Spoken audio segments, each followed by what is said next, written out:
Have you heard about this thing called Bitcoin? Apparently it's a pretty big deal. So I'm not a crypto guy. I've never bought it. It's a little too crazy for me.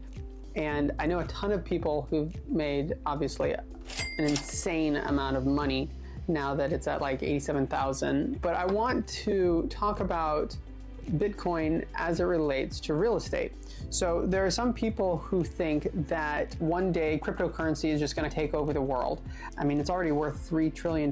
So conceivably, at some point, there could be enough value in crypto that it could actually become the dominant currency. But here's the reason that won't happen unless something changes. It's too unstable. So I want you to think about something. Imagine that you get under contract to buy a large building, okay? Sometimes you might be under contract for 6 months. You have to have that you're negotiating something that stays the same. If you go under a contract on a large building for $10 million, even 6 months later, $10 million is still going to be $10 million.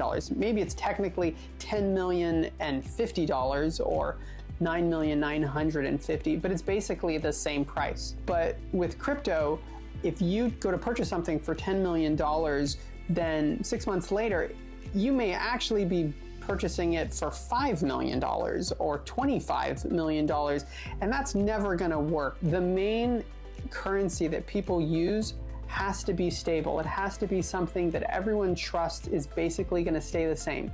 Think about the fact that the Fed is freaking out over 3% inflation a year. 3%. With cryptocurrency, you technically have sometimes 1,000% annual inflation if you were actually thinking of it like a currency. So I'm sure that there's tons of amazing uses for crypto, but anything that needs to be negotiated over a long period of time, you just can't use crypto for this reason, at least not the way it's being used now.